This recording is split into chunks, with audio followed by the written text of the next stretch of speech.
दिंडोरी तालुक्यातील जानोरी जिल्हा परिषद शाळेमध्ये शिक्षक बदली प्रक्रियेत एकूण 8 पैकी 7 शिक्षक संवर्ग 1 मधून आले। त्यातील 5 शिक्षक सेवानिवृत्तीच्या उंबरठ्यावर आहेत। एकाच वेळी सर्वजण निवृत्त होत असल्याने पालकांनी सेवानिवृत्तीच्या उंबरठ्यावर असलेल्या शिक्षकांऐवजी तंत्रस्नेही व उपक्रमशील शिक्षकांची नियुक्ती पूर्ववत करण्यात यावी ही मागणी करत जोपर्यंत मागणी पूर्ण होत नाही तोपर्यंत शाळेत पाल्य न पाठवण्याचा निर्णय घेतला आहे।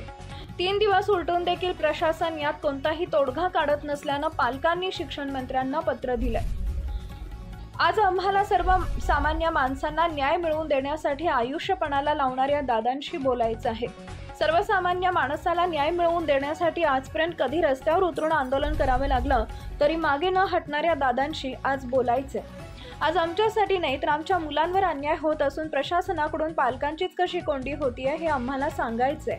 हे कारण मंत्री महोदयांना ऐकू जाईल की नाही याबद्दल शंका येते, म्हणून आम्हाला आमच्या दादांनाच सांगायचंय। कारण मंत्री महोदय कदाचित आमच्या आवाजाकडे दुर्लक्ष करतील, पण आमचे दादा कधीच दुर्लक्ष करत नाहीत आणि आमच्या मुलांना न्याय मिळवून देतील हा विश्वास कायम आहे। म्हणून आम्हाला दादा तुमच्याशी व्यक्त व्हायचंय। दादा, आपण शिक्षण मंत्री झालात आणि शिक्षण क्षेत्रात धाडसी निर्णय घेतले। गोरगरीब कुटुंबातील मुलांना आधुनिक शिक्षण मिळावं यासाठी आपण घेतलेले निर्णय आमच्या मुलांसाठी आशेचा किरण आहे। CBSE पॅटर्न जिल्हा परिषद शाळेत आणण्यासाठी पुढाकार घेऊन आपण आमच्या मुलांना परिपूर्ण शिक्षण मिळवून द्याल याची खात्री आहे। परंतु शिक्षण क्षेत्रात विद्यार्थी हिताला दुय्यम स्थान दिलं जातं याची खंत आहे। विद्यार्थ्यांना फक्त कागदावरच हक्क दिसतं। दिंडोरी तालुक्यातील जानोरी येथील जिल्हा परिषद शाळेत नुकतेच शिक्षक बदली होऊन आले। एकूण 8 शिक्षकांपैकी 7 शिक्षक संवर्ग 1 मधून आहेत। त्यातून येत्या 2 वर्षात 5 ते 6 शिक्षक सेवानिवृत्त होत असल्याने आमच्या मुलांना परिपूर्ण शिक्षण देण्यासाठी शिक्षक बदलून मिळावे यासाठी आम्ही प्रशासनाकडे मागणी करतोय।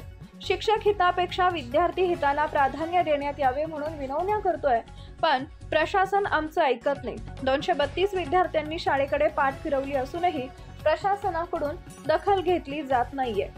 त्या शिक्षकांची इतरत्र बदली केली तर ते न्यायालयात जातील अशी भीती पालकांना दाखवली जाते। मग विद्यार्थ्यांना न्याय मिळवून देण्यासाठी आम्ही कुणाकडे जावं?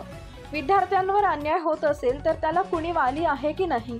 शिक्षण क्षेत्रात विद्यार्थी हिताला प्राधान्य असतं की शिक्षक हिताला? या प्रश्नाचं उत्तर दादा फक्त आपणच देऊ शकता। शिक्षकांवर अन्याय होत असेल तर आंदोलने, निवेदने आणि न्यायालयात धाव घेणाऱ्या संघटना आहेत। मग विद्यार्थ्यांना न्याय मिळवून देण्यासाठी पुढाकार कोणी घ्यायचा हा प्रश्न आम्हाला पडलाय। सर्व गुणसंपन्न शिक्षक आमच्या मुलांना मिळावे ही अपेक्षा आम्ही बाळगणं चुकीचं आहे का? सनदशीर मार्गाने मागणी करून देखील प्रशासन आमच्या मागणीला केराची टोपली दाखवते। त्यामुळे दादा, आज आम्ही तुमच्याकडे दाद मागत आहोत।